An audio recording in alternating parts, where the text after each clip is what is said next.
Uganda has one of the highest population growth rates in the world, which at 3.3% is 3 times the global average of 1.09%. According to several analysts, this growth rate has not only had an adverse impact on economic development, but also on the provision of quality education services. Today, it is hard for children in rural areas to access quality education, and the few who have succeeded have had to struggle to access it. Gloria Aleli, a 23-year-old recent graduate from Makerere University, narrates her struggles to access quality education while living in a rural village in Lira district in northern Uganda.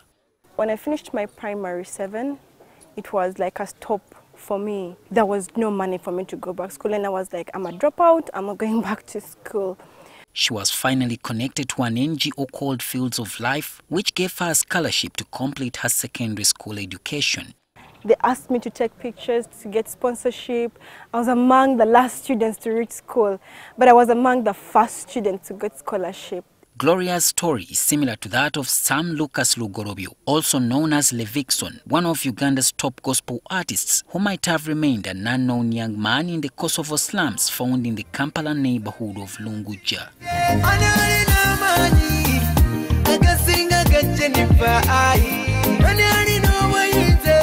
I really wanted to discover myself when I was in the ghettos. So I did a lot of things. I used to steal from people. I did boxing, all that. His life was transformed in the same way as Gloria's.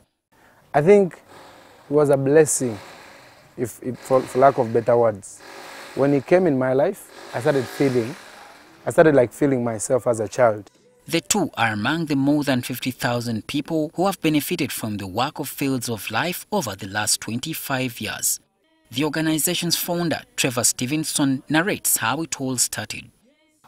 So when I came to Uganda, I had never been in the developing world before. I had never seen poverty at the level I saw it, because as we travelled from Kampala out to Luwero, I saw people living in conditions that in Ireland we wouldn't have had animals living in such conditions, and I thought, this is tough. His intention was initially to start up an agriculture school, but when he shifted to Gayaza in Wachiso district, locals there changed his mind.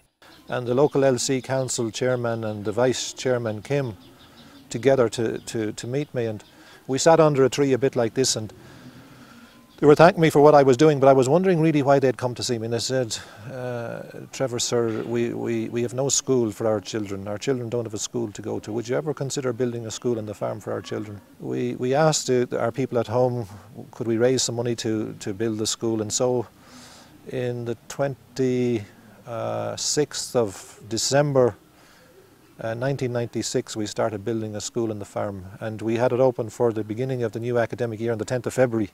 The organization celebrates the establishment of more than 150 schools across East Africa, most of them being in Uganda.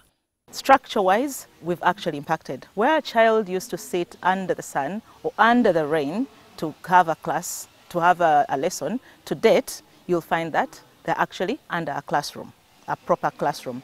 Our major focus now is on the quality of education within those schools and trying to improve and support local institutions. Most of these schools are located in rural areas, which came with many challenges like difficulty in accessing safe water supply.